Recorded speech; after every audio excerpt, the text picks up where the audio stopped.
The restaurant was the kind of place where silence wasn't empty, it was crafted. The chandeliers glowed like trapped starlight, every crystal dripping elegance, while violins played softly in the corner, their music carefully measured to be heard but never distract.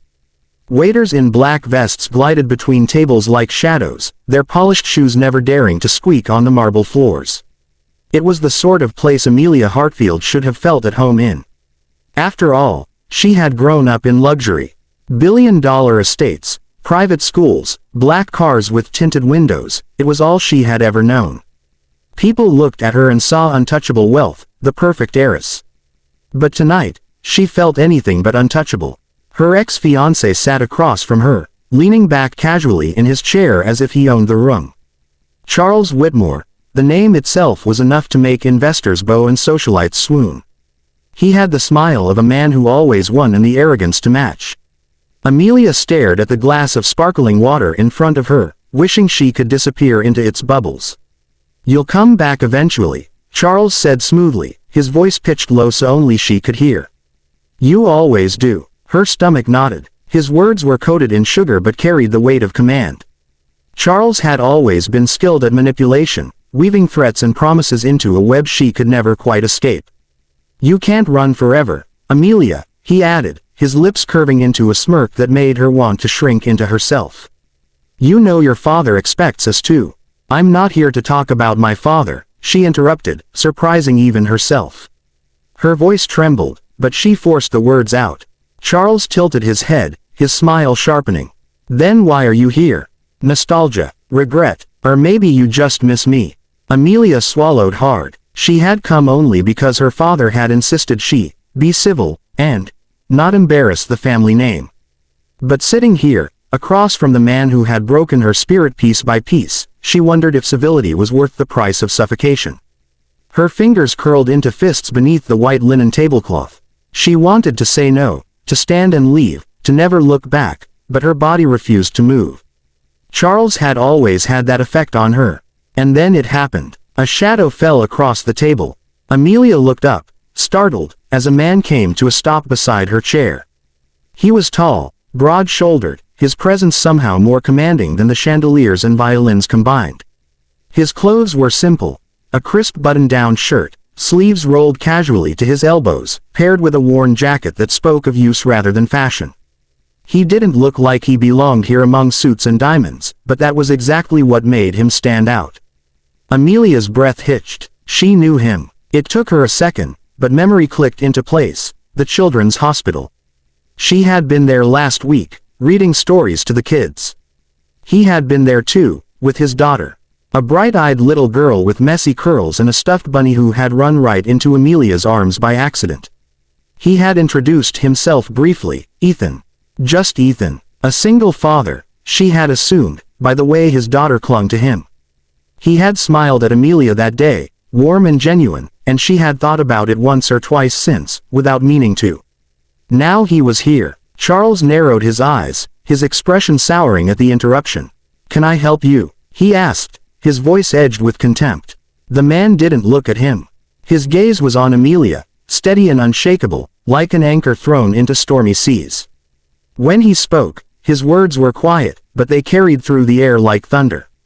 "She's with me." The restaurant stilled. Conversations hushed. Forks paused midway to mouths. The violinist's bow seemed to falter for a heartbeat. Amelia froze. Her lips parted, but no sound came out. Charles let out a sharp laugh.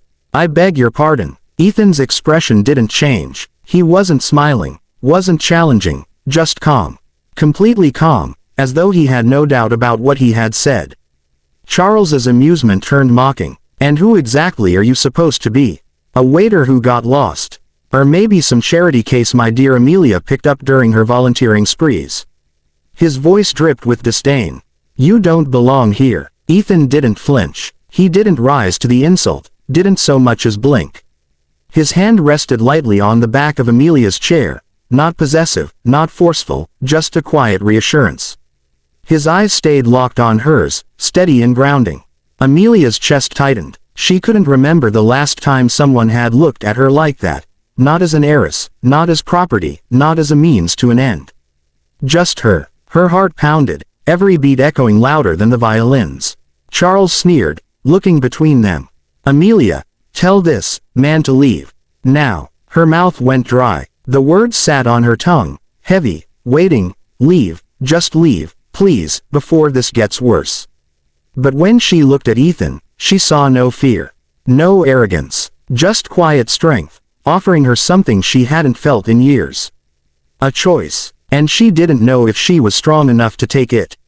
The restaurant waited. Time itself seemed to hold its breath, as though the universe leaned closer to hear her answer.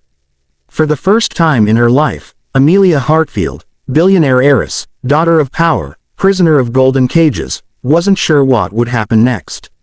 All she knew was this.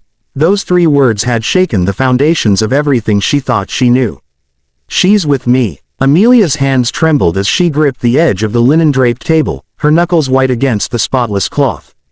Every eye in the restaurant was on her now. She could feel the weight of their curiosity pressing down, suffocating, as though she were a performer on a stage with no script. Charles's mocking voice cut through the silence like a blade. "Well," he drawled, his smirk widening. "Don't keep us waiting, Amelia. Tell him to leave before this little charade embarrasses you more than it already has." His words dripped venom, but behind them was the familiar control he always wielded, manipulation wrapped in charm, disguised as care. Amelia had been trapped by that tone for years. But then she looked at Ethan. He hadn't moved. He stood tall beside her chair, his presence steady as a mountain, his hand still resting lightly on the backrest. His gaze met hers, not with demand, not with pity, but with quiet encouragement. "You don't owe him an answer," Ethan said softly, the words meant only for her. It was simple, gentle, yet it broke something inside her, like a lock she hadn't realized she'd been carrying for too long. Tears pricked her eyes. For so long, everyone had spoken for her. Her father, Charles, the business associates who treated her like a decorative accessory at banquets. But Ethan's voice was different. He wasn't here to control her.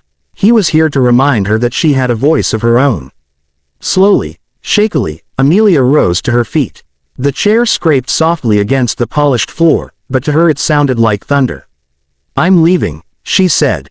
Her voice wavered, but the words carried across the room, silencing even the faint murmur of the violin. Charles's smile slipped. For the first time that evening, his polished facade cracked. "What did you say?" Amelia forced herself to meet his eyes. "I said I'm leaving." Gasps rippled through the room. A waiter dropped a tray, crystal glasses shattering on the marble floor, but Amelia didn't flinch. Her pulse raced, her palms sweated, but for the first time in years, her words felt like her own. Charles's expression darkened, his jaw tightening. He leaned forward, his tone sharp. "You think you can walk away from me?" With him. He jabbed a finger in Ethan's direction, his face twisting into a sneer. "You'll regret this, Amelia. Do you hear me? You're making a fool of yourself. This," he gestured dismissively at Ethan's worn jacket, "is beneath you. He has nothing. No name, no power, no place in your world." Amelia inhaled deeply, steadying her voice. "Maybe that's exactly why I'd rather walk away with him than stay with you." The words spilled from her lips before she could second-guess them. And once they were out, she felt lighter, like chains slipping from her wrists. The room erupted into whispers. Shocked murmurs, scandalized gasps. She caught fragments. The Hartfield heiress, leaving Whitmore, with him, but she ignored them all. Charles stood abruptly, his chair screeching back. His face burned red with fury. For a moment, Amelia thought he might cause a scene, might grab her arm like he used to when no one was looking. But Ethan stepped forward subtly, positioning himself between them. "That's enough," Ethan said quietly, his tone even but unyielding. Charles froze, glaring at him. But something in Ethan's steady gaze must have warned him. This wasn't a man who could be intimidated with money or power. Charles's lips curled in disgust. "This isn't over." "Maybe it is," Amelia whispered. Without another word, Ethan guided her gently toward the door. He didn't rush, didn't drag her. He simply walked beside her, his presence a shield against the storm of whispers and stares. The heavy doors opened, and the cool night air rushed over Amelia's flushed skin. She breathed deeply, her chest rising as though for the first time in years she could actually breathe. Parked at the curb was an old pickup truck, its paint chipped in places, its headlights slightly dim. And in the passenger seat sat Ethan's daughter, clutching her stuffed bunny to her chest. When she spotted Ethan and Amelia, she waved eagerly, her little face lighting up with pure joy. Amelia's heart clenched at the sight. The innocence in that smile was so far removed from the venom she had just escaped. They reached the truck, and Ethan opened the passenger side door for her. Amelia hesitated, staring at the worn leather seat, the faint smell of crayons and fast food lingering inside. It was so far from the sleek black cars she had grown up with. But somehow, it felt real, safe. She climbed in, smoothing her dress over her knees, and for the first time in years, she didn't care about wrinkling the fabric. Ethan rounded the hood and got into the driver's seat. His daughter giggled softly, leaning toward Amelia. "Hi," she whispered shyly. "Hi," Amelia replied, her voice catching. The child's simple greeting pierced her deeper than any of Charles's cruel words. As Ethan started the engine, Amelia turned to him. "Thank you." He glanced at her, his expression gentle. "You don't need to thank me." "Yes, I do," she insisted, her voice trembling. "No one has ever stood up for me like that. Not even my family." Ethan's hands tightened briefly on the wheel. He turned his gaze back to the road, his voice quiet. "You just needed someone to remind you you're not alone." Silence filled the cab, but it wasn't uncomfortable. For Amelia, it was peace. A peace she had never known in the gilded halls of her father's empire or the suffocating grip of Charles's charm. She glanced out the window as the city lights blurred past, her reflection staring back at her. For the first time, she didn't see the flawless heiress the world expected. She saw a woman who had chosen freedom. And maybe, just maybe, she saw the beginning of something else too. Something real.